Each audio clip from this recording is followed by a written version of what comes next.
Hi everybody, welcome back to my channel. My name is Tori and this is Holy City Mystic.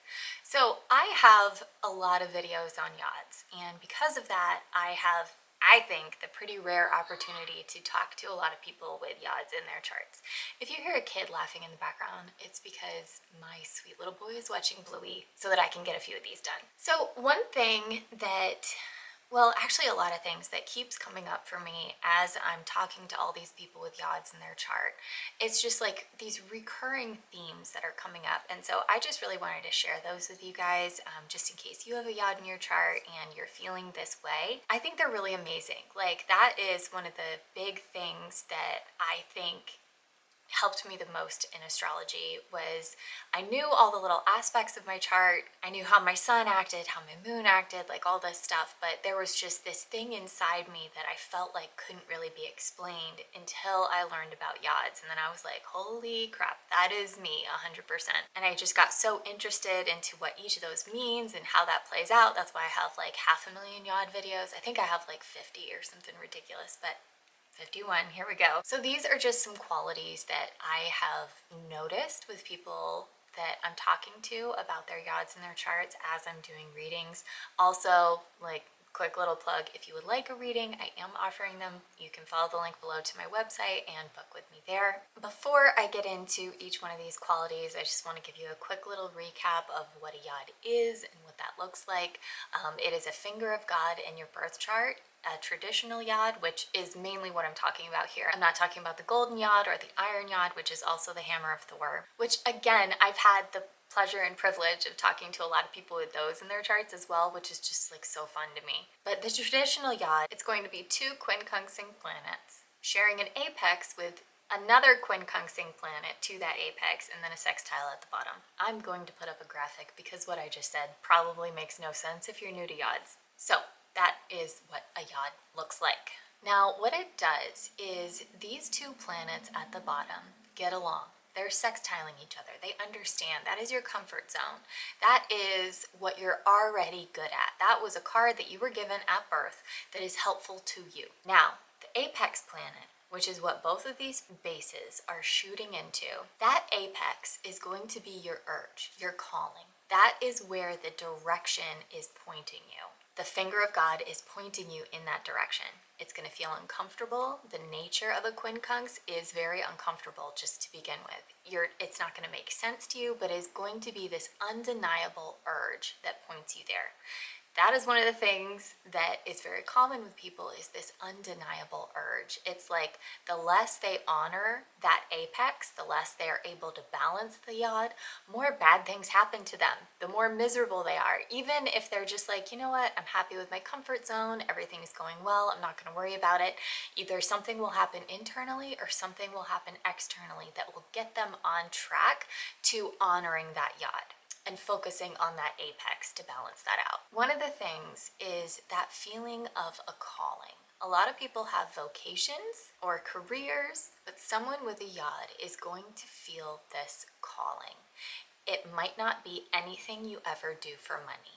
It might just be something that you feel called to do, whether that is the Yod apex in the 4th house, where it's ending family cycles that are just, you know, they were useful in the past, but now they're not very useful. And so you are called to figure that out, you know, to go through everything that has just been a cycle, generation after generation, that is no longer useful, and you are been called to end that. But it's this calling, this undeniable urge, this pointing of the finger of God into one direction, and just feeling that internally. Another thing that I've noticed is your story feels bigger than you.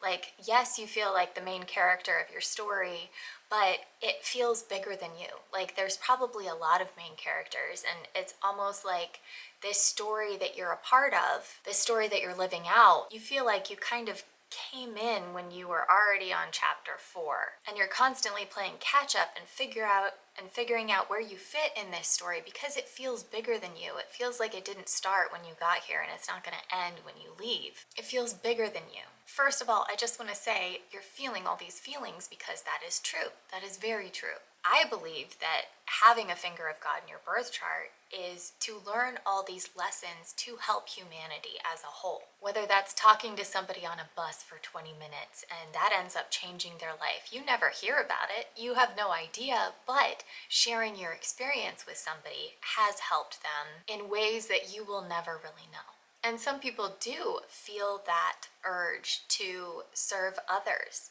And that kind of ties hand in hand with that story is bigger than yourself, because nobody just has a chart in isolation.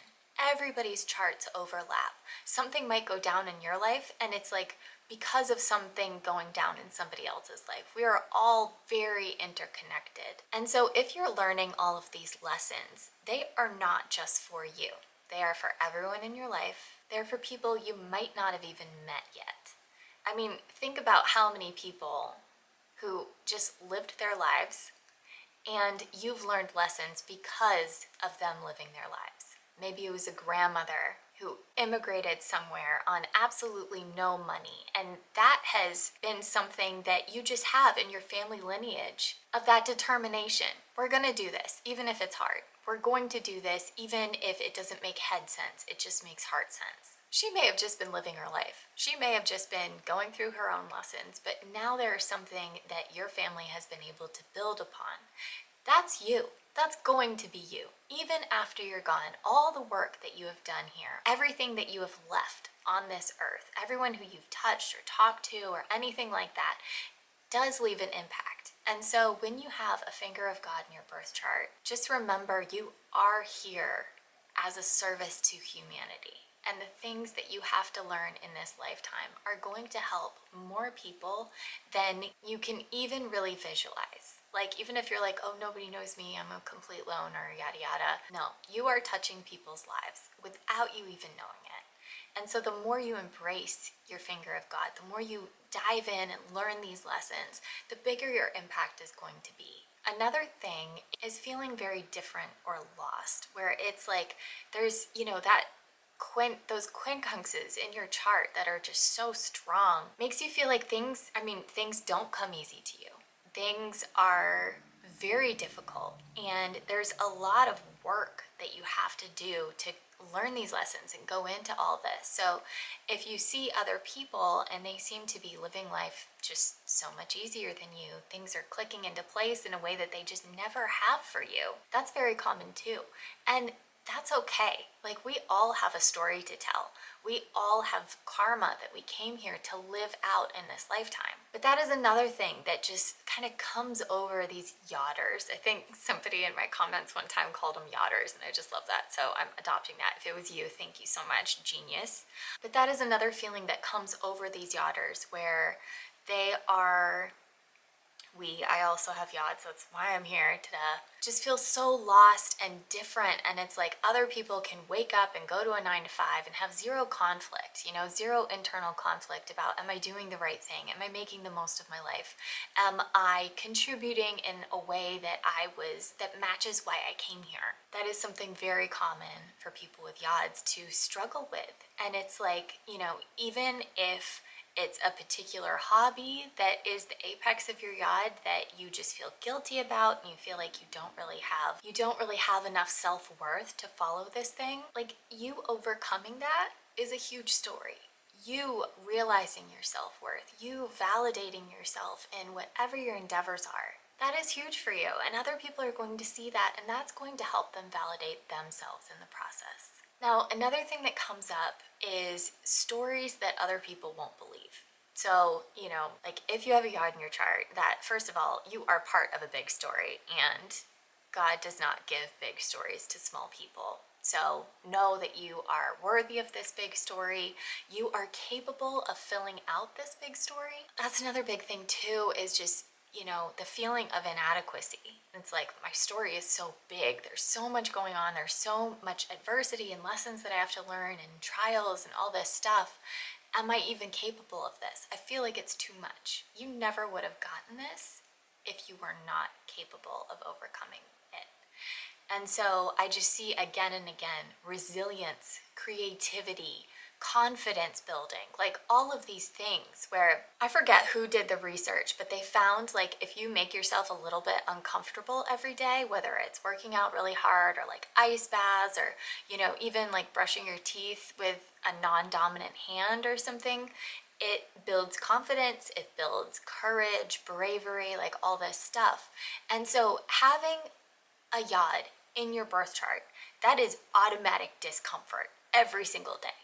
And so the amazing stories that I hear, the resilience, the like, I can't believe this happened to you and you're still sitting here and you're smiling and you might be telling jokes about it and you are comfortable again. Like, think back, if you have a yod in your chart, think back to all the different times that something happened to you and you felt like you were never going to recover. Maybe you're there now. Maybe it's something that you've recovered from. But the amount of resilience in the people that I have spoken to is amazing. It is so strong. And it's having that discomfort. It's having that muscle building experience where you are constantly having to be creative. You're constantly having to overcome and build resilience in the process. Another big thing is family differences. Growing up feeling like you don't belong in the family that you were in.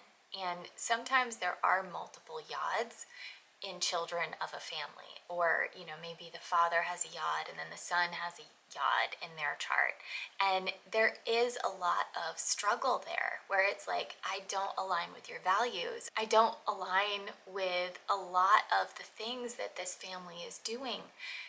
You were here for a purpose to be a cycle breaker. You were here for a purpose to speak your truth in the face of a lot of conformity. And so while that's hard growing up, I hope you can also see that that is such a huge gift. That is such a big thing that you were given. You were given at birth to have this big process that you now have to figure out, you now have to fulfill. So I just want to say a quick thank you to everyone who has left comments on my videos or reached out to me for a reading. It's been such an honor hearing your stories. I really appreciate all of it. I don't always respond, and I've been really bad the last couple of months just because things in my life have been crazy. But thank you so much. I do read all of the comments, and I just really appreciate you guys. I hope you guys are doing well. Take care, and I'll talk to you next time.